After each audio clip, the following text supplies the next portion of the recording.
If you don't know, we run these streets the same way the birds run that NFC East. Giants is weak, Skins is trash.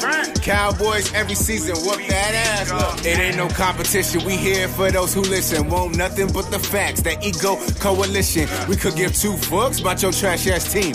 Our concern is about that black, that white, that midnight green. The feathers on the helmet, bruh, our hearts indebted. Fly, Eagles, fly, what it's about, bruh. I said it, look up. But I just gotta know one thing.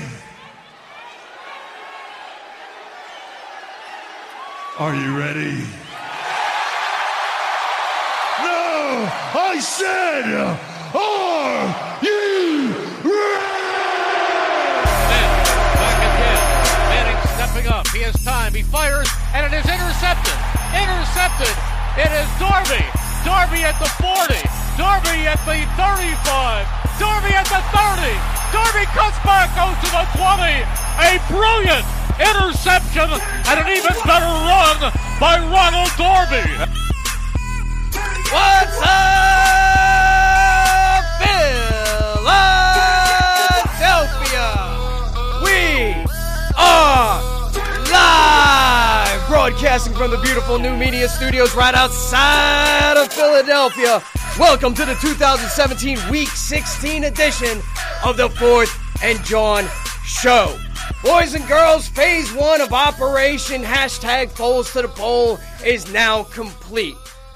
The Eagles earned themselves a first-round bye after ending a 3-game road away game streak at MetLife Stadium against division rival, the New York Giants. Now look, I'll admit it wasn't the greatest game the Philadelphia Eagles have ever played. But to all my single dudes out there, you will appreciate and understand this analogy. Sometimes getting an Eagles win is like meeting a girl at the bar at 1:30 in the morning, all right? Is it always going to be pretty? No. Is it going to be sloppy? Sometimes. Do you got to take the good with the bad? Yes. And are you going to wake up the next morning with your hand on your head wondering what the fuck happened the day before? Yeah, it is going to happen, but regardless of how ugly or pretty the win was, the Eagles have now put themselves in a position and done everything that we could have possibly asked them to do.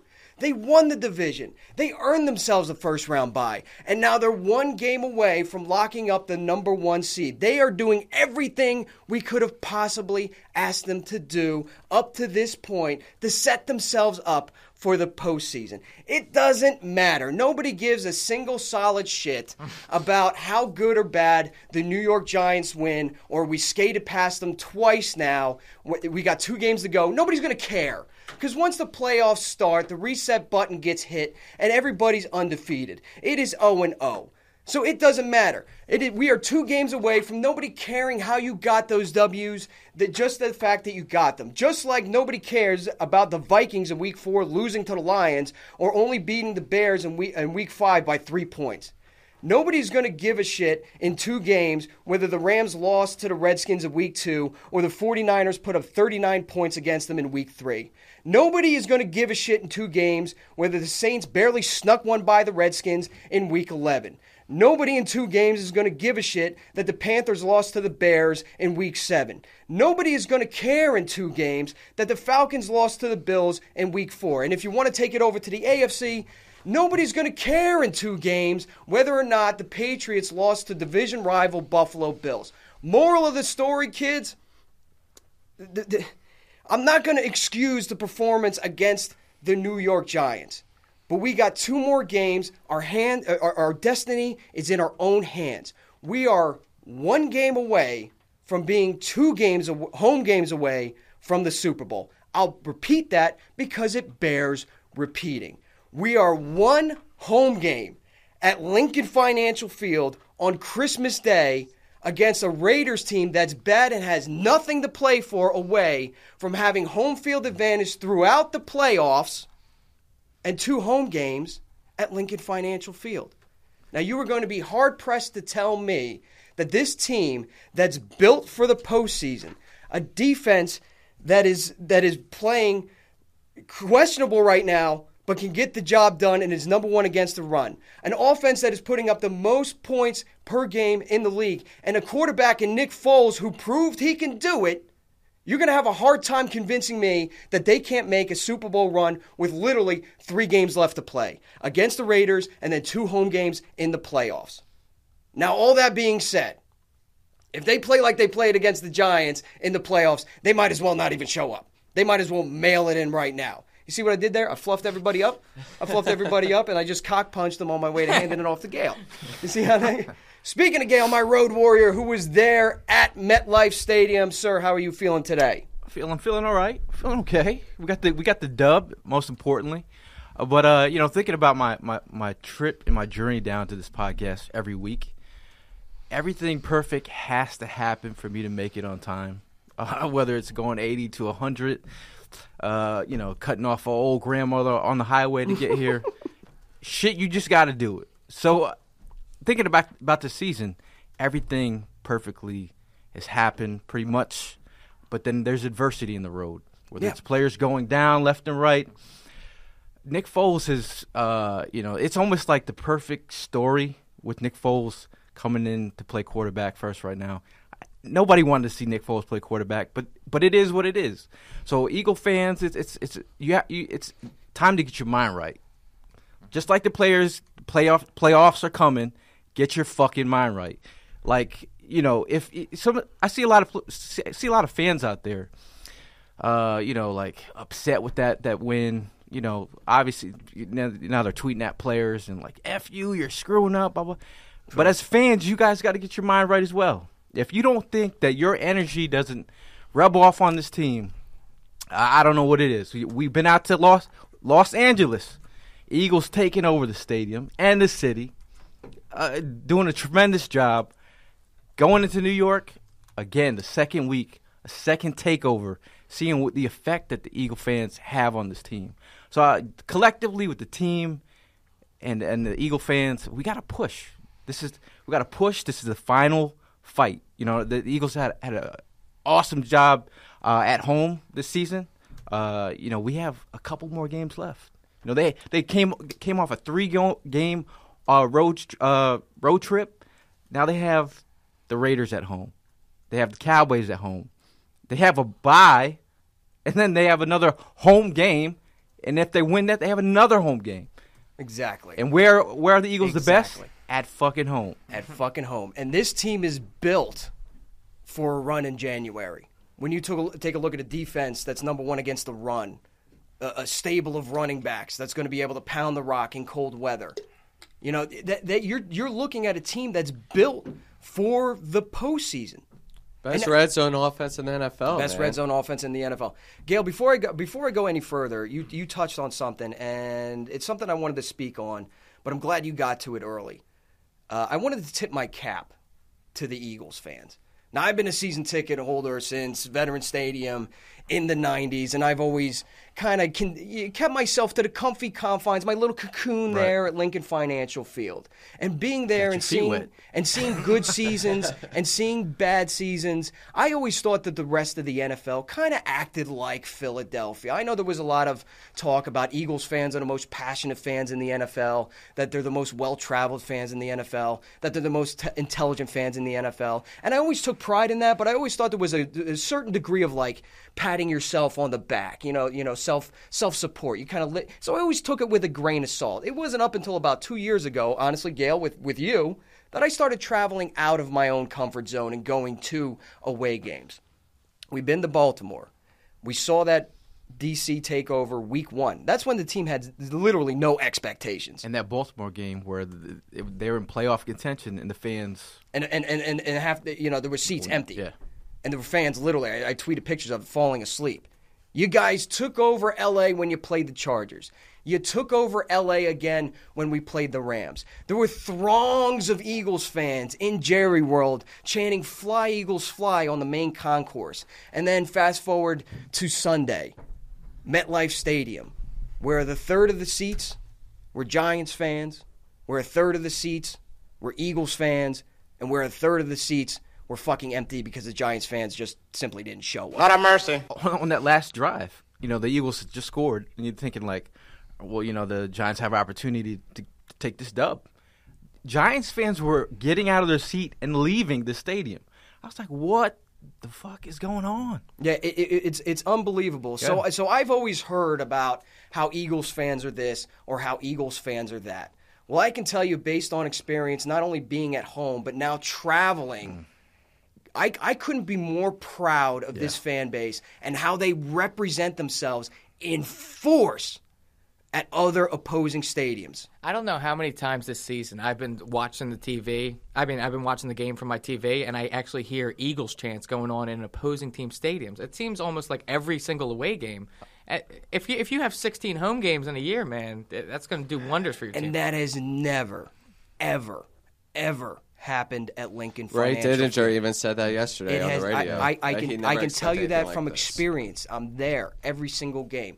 The only time it is borderline, I've looked around and been like, wow, there's a lot of opposing fans here, is when the Steelers come to town. Because they're waving those terrible towels. And it's an optical illusion. It's the same thing that the Rams tried to pull when we were out there in L.A., and they tried to hand out those white towels, because when you're waving it around, it makes it look like one person's actually 3 or 4. Mm-hmm. So the Steelers fans, there were plenty of them there, but they're all waving them. It's an optical illusion. I've never seen Lincoln Financial Field taken over by an opposing fan base, yet time and time again, when I travel on the road, Eagles fans are just taking over the place, causing a ruckus, so much so that you can hear it on TV. I just wanted to touch on that, give a little tip of my cap to the Eagles fans out there. You guys rule, and I couldn't be prouder to be a part of this fan base. I got chills. When you hear defense, you hear the defensive chant. I was looking at I was like, what are the Giants fans doing? Mm-hmm. And I'm like, holy shit, it's the Eagles fans. Yeah. And when that guy goes off as the false start, you don't think that was because of us. Eli had mentioned it. Yeah, Eli said you know what I'm that saying? after the game. Yeah. How does that make you feel as an opposing team to let you know that your home got taken over? That's crazy, bro. That's got to get in your head. He sounded so disappointed in the interview, too, man. He just sounds so depressed about it. He's like, Giants fans pretty much just did not show up at Eagles all. fans, just take a quick second to wrap your head around that. An opposing quarterback within the division said that the Eagles fans that have taken over that stadium at a crucial point in the game made enough noise in somebody else's house to cause a false start that in essence cost them points. Too fucking easy! Thank you, Straw Hat Guy. Coming up next is our boy working the social media, Philly Mike. How you doing today? Doing all right, guys. I mean, the only worry I have right now, even though Foles is in the helm, I think our offense will be doing all right. It's just my concern right now is the defense. Ever since the Bears game, I think our defense has pretty much been feeling themselves since, and they haven't recouped. I mean, obviously in the second half they only allowed 6 points, but the Giants in general, they have 504 total yards. 58 of them were passing plays. Eli Manning had 424 yards. He was eating us up. Our secondary was getting eaten up. Our linebackers were getting eaten up. It's a concern for me because the Giants don't have a high-powered offense. They don't have Odell Beckham. They don't have Shepard. They don't have Marshall. It's just we were facing one of the worst offenses in the NFL, and they came to play against us, obviously because of division rival. But it gets me worried for the future if we're in the playoffs. So, and you know what? It's interesting that you touched on that because I saw that 504 total yards, and Eli Manning had 424 yards passing. So I looked back at the quarterbacks who played against the Eagles and tried to see, all right, well, if that has to be the season high for this year, who had the second place one? So I look, and Eli Manning had 424 yards on Sunday. The second closest was 366 yards, also by Eli Manning. So moral of the story is the Giants are going to play you tough. It doesn't matter where they're in the division, where they're seated, what their record is. The Giants are always going to play you tough. The next one was 357 yards. That was Phillip Rivers. The Eagles are taking some good quarterbacks and holding them down to, like, okay games, but Eli Manning, just for whatever reason, has our number. Go ahead, Mike. The thing is the quick release. The quick release, Phillip Rivers and then Eli Manning is one of the fastest releases in the NFL, and that really helps him out. And you know what? They just announced the Pro Bowlers for the Eagles, and there's a couple snubs. I'm not going to lie. Okay. We haven't heard this yet. So no. So I'm going to ask you guys this first. Who do you think got snubbed in the Pro Bowl? Snubbed? Jernigan. Malcolm Jenkins. Maybe Lane Johnson got snubbed. Okay. All right, so for the Pro Bowlers, we got Wentz. He was the number 1 guy. Jenkins got in. Okay. Ertz got in. Mm-hmm. Fletcher Cox got in. Mm-hmm. Lane Johnson. Brandon Brooks got in. Where's Nelly? No Nelly. No Alshon. And you know what? No Alshon. Brandon, No Brandon Graham. Graham. No Jason Kelsey. Wow. Got shafted. Brandon Graham. He had a hell of a year, 9.5 sacks. Yeah, And he's not even in. and the numbers don't even necessarily show what he means to that team on that defensive line. I wasn't the biggest Brandon Graham guy. I mean, those who have been following me for a while know I wasn't the biggest Brandon Graham fan. When we passed on Earl Thomas to draft him in the beginning, I thought he was almost a little too small to play a defensive end position. And then he was dealing with the injuries, and I was ready to write him off as a bust. When you take a look at that guy playing right now, the way he crashes a line to get after a run play is unbelievable. He's ridiculous. How many times has the running back been handed the ball and running the opposite direction of Brandon Graham and then just gets tackled for a loss? Swallowed up. Brandon Graham's one of those guys that'll never show. It's unfortunate. He'll never show up in the stat sheets as a big-time Jason Babinish, 13, 14 sacks kind of player. Mm-hmm. But what he does to that defensive line, what he contributes weekly. I mean, I can't think of one game where I've said, man, Brandon's just struggling today. No. He brings it every single time. That is a huge snub. And Jason Kelsey, he was there last year. I wasn't even sure he ended. He's always the one out there leading the blocks for the running back, man. It's also always the one downfield. It's also funny. Alshon Jeffrey is third, actually tied for second in the NFC with touchdowns with 9. Nelson Aguilar tied with 4 with Zach Ertz, 8 touchdowns. So I mean, those guys have been eating. They have. And there was a stat out there saying that this is the first wide receiver tight end trio. I believe it was Jeffrey, Aguilar, and Ertz have 8+ touchdowns. That's the first time a trio ever did that in Eagles 26 history. years or something. Something you got to understand about the Pro Bowl, too, when they first announce all the participants in the Pro Bowl, dudes are going to drop out. Yeah. They're injured. Mm-hmm. See Carson Wentz. I could give a damn about the Pro Bowl. I don't give a shit. I don't give a shit. Because by the time you get down to it, the Jay Cutlers of the world are going to be down in the Pro Bowl. You know what I mean? So many guys are going to bail on the Pro Bowl, or they're in the Super Bowl, or they're injured, that all of a sudden they start... It doesn't matter! It really doesn't matter. Out of all the all-star games in major sports, you look at NHL, you look at NBA... you look at baseball, the Pro Bowl is probably the biggest joke out of any of them. Really, what the NFL should do is continue on their award ceremony, that end of year, like the NFL awards, and just announce the Pro Bowlers almost like all pro players. Yeah, the best players of the season. And just make it a wrap. You know what I mean? Give them a paycheck. Give them a paycheck. Mm-hmm. That's all these they want. That's all they want. They don't give a fuck about getting flown to Hawaii. Where is the Pro Bowl this year, by the way? Don't they move? Didn't they move it Orlando? down to Florida? Yeah, it's in Orlando. I am a football head. I do not watch. I watch everything about the NFL. I do not watch the Pro Bowl. Either do I. I watch it for like the first 5 minutes. It's completely underwhelming. I don't even watch it. You don't even watch it? I haven't watched it. There's no heart in the game. I haven't watched whatsoever. it in a Nobody decade, cares. bro. I mean, it's not worth watching. It's a glorified preseason game. You know what the weird thing about the Pro Bowl too is if you take the Pro Bowl has been in existence like since the 50s. Yeah. So if you take a look at the 1950s Pro Bowl when it's like Jim Brown and everything, the winning team got like a check.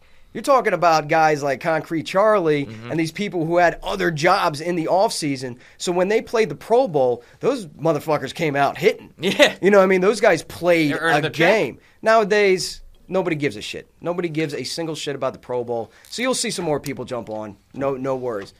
Evan Bubblegum here working the soundboard. How are you today, sir? I am feeling a lot better than I did last week. In Foles we trust, boys. In Foles we trust. It's amazing. It's starting to feel a lot like 2013 up in here. Yeah. Minus the chipper. Flashback. Yeah, I had like a little deja vu, actually. Really?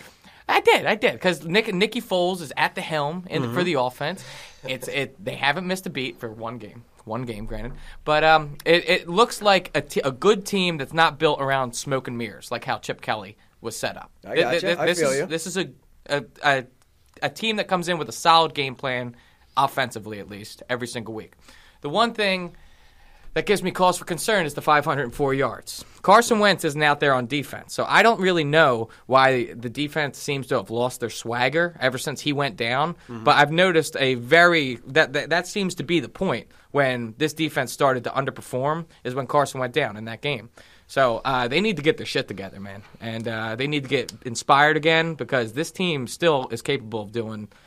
The sky's the limit still. So they got to show up. They're giving up 30 points in the last 3 games, averaging the last 3 games. So obviously they got to, Part of that I can understand. Like, look, Russell Wilson beat you, period. Yeah. That guy was a magician that day. That guy did everything and more to win that game. The Goff and the Rams, you're looking at Gurley. That's a tough team to stop. They're going to put up yards. They're going to put up points against you. The New York Giants, apparently, for whatever reason, play you tough. I don't want to make excuses, but what I do want to say is that the problems with the defense aren't necessarily schematic. I mean, you saw the DBs playing all, and listen, when we're at the game, we don't hear the commentators. All we can do is just observe. So me and Gail are pointing out that the DBs are giving them like an 8-yard, 10-yard cushion every single play, and they're just eating you alive on the slant routes. Hurry up, slant, bing, bing, bing, as if it was fucking mad. Sterling Shepard was doing it all game long with the 7-yard slants. Man. They made the adjustment. They started pressing a little bit more. What I think you're seeing with the defense and the overall loss of swag is fundamentals. Yeah. The fucking tackling. Yeah, well, and they mentioned that during the game, too, how Jalen Mills, on his one holding play, they were just mentioning the fact that he had been getting beat the past couple plays, and he's starting to get nervous, and that's where he ended up holding on. Mistakes. But he's a guy that is able to forget the previous play and just get right back to it. But everyone needs to be able to do that. Me and Trox were just saying before the show, the Eagles had the 4th most missed tackles in the whole NFL. Yeah. That's not good. One last thing real quick. When you saw P-Rob go down, did you think about Sidney Jones at all? You think about I'm him always making thinking an about entrance? Sidney Jones. Like,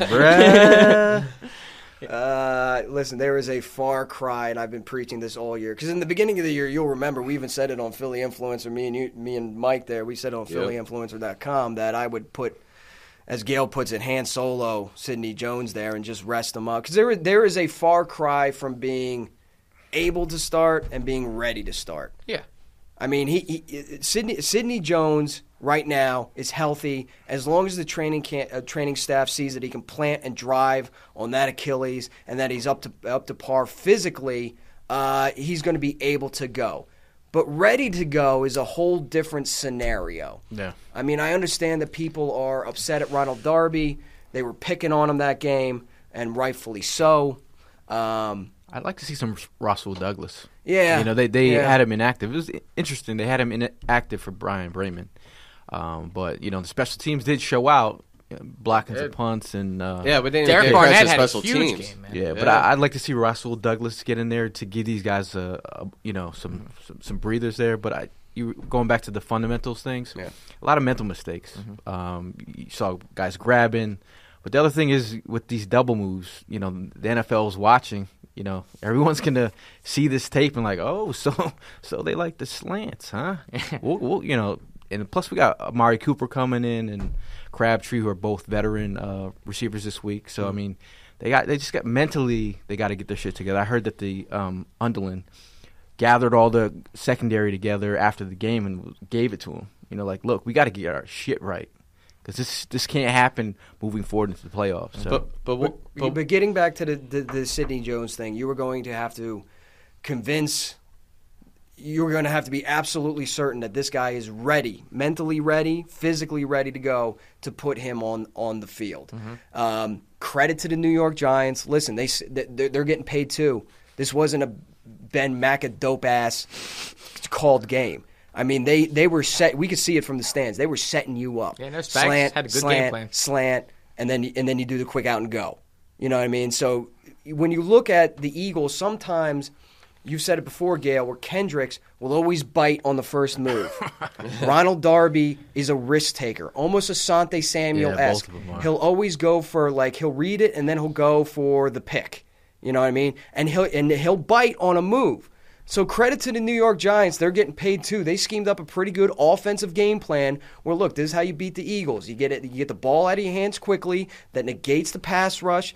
They're giving you a cushion, work the slant routes, and then when they start getting used to those slant routes, after you fucking keep throwing it again and again and again and again and again and again, you then fake them out. They're going to bite on it because they got a couple players in there that have tendency of doing that. When they were picking on Darby, I couldn't understand it. Why are you picking on Darby? He's our best cornerback. That's like having a running game and running right at Jernigan. It was working. You know what I mean? It didn't make sense to me until like you saw him biting on moves and they're like, Well, Darby could be catching that fatigue after missing half the season. He's had a couple games under his belt, but he could be catching some fatigue too as well. It's possible. He was looking pretty sharp on that run back though. Yeah. I mean, but the thing is, like, they do make mistakes, but these DBs do make plays too. Mm-hmm. They do come up. They'll come up with making a play, whether it be McLeod in the Rams game and now Darby this game. Giants game. Yeah. They make plays. I feel like Darby is this week's Jay Ajayi from a couple weeks ago, where he was upset. Did you see him blocking people? Blocking. What did that quote? What did that tweet say? He was basically saying like, he's going to start blocking people. The real fans out there. The real fans out there. He's going to be real with y'all, but the guys who are the haters, he's going to start blocking. And he also said he'll start blocking media as well. Listen, in this day and age of social media, it has got to be difficult for a professional athlete, especially in Philadelphia, where, let's face it, the fans can be a little harsh. It's got to be tough. To like, imagine if you were at your job and millions upon millions of people are watching you at their job, do your job. I'm in the food industry, so I'm well aware of that. Yeah, and you're not doing it well. But everybody that is tweeting at, everybody has an ability to get at you and tell you, Ronald Darby, you suck, you blow, get the fuck off my team. I will fight people to the death. I don't care if I like them on Twitter or don't like. I will fight people to the death. Don't at the fucking players. Yeah. Say what you got to say. Don't at the What are you hoping to accomplish by adding Ronald Darby after a bad game? After really, like when he came back against the Dallas Cowboys, he was breaking up passes in the end zone. He was sticking tackles against Des Bryant. Shut down Des Bryant. He shut him down. He picked off their quarterback. Mm-hmm. He had some good games before he got hurt in Washington. He was having a good game. This guy is a good corner. He had a bad game. What are you hoping to fucking accomplish by adding a player and letting him know, yo, bro, you suck? You're wearing the colors, man. We'll try harder. Try harder, but put that out there. Yeah. It is absolutely, you're right. I just don't know what people are hoping to accomplish by fucking antagonizing people on your own team. Right. Motherfucker, they lost 2 games. You know what I mean? That's it. All season. Yeah, all season. They're about to be the number 1 seed. Yeah. That's what I'm saying. Fans got to get your mind right. If you don't think that you have something to bring to the table, you lift these players up, man. We're going to the playoffs. Get their fucking mind right. You got to get your mind right. We were pissed off at Ray Didinger for trying to create some fucking drama by saying, tote the ball, chief. Now, that's an analyst.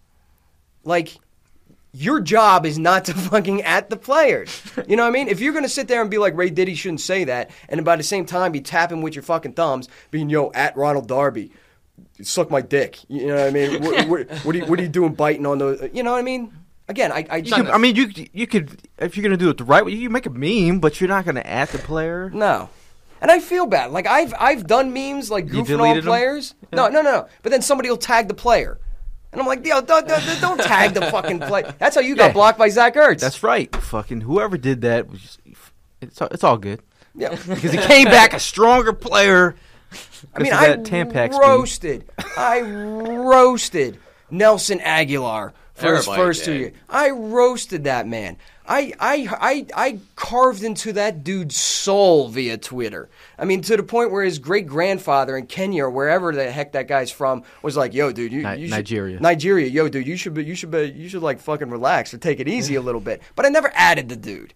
You know what I mean? Because at the end of the day, I don't want to pile on with everybody. I'm sorry, I'm getting off on a fucking tangent here about adding the players. But what would you guys do if say somehow the Vikings lose Sunday, do you still do your starters the whole game against the Raiders? I think so. I think Nicky's got to get them reps. It's very important. After a poor showing by the defense last week, I think they got to get their mind right, get some reps under the belt. Because after that, you're going to take if you're going to take a break on the Cowboys game, start sitting some players, because Peterson is kind of like reiterated that he's going to sit some players. That's a 2-week gap. That's a two-week layoff. Yeah. You know what I'm saying? Yeah, that is a lot. And I got not into it, but I had a conversation with Ike Reese via Twitter about this. And there's evidence that'll show you for it and evidence that'll show it against it. There have been times where in meaningless games, starters have played, gotten injured, and it's kind of fucked themselves for the playoffs. At the same time, there are tons of examples of guys letting their foot off the gas a little too early. Hey, we're going to rest starters for 2 weeks, and we got to bye, and they come into the playoffs and shit the bed because they're ice cold. Yeah, you got a backup quarterback in there, and I know Nicky Foles has experience specifically in this system, and he came out and he played a good game against the Giants. I sort of weigh the options of like, okay, do we risk it or do we – listen, injuries are out of your control. Being prepared for the playoffs is. And I don't think – you want to rest the starters for Dallas, be my fucking guest. Although Dallas might be playing for something at that point. We'll get into the playoff seedings in a little bit. But let's kick it to the phones.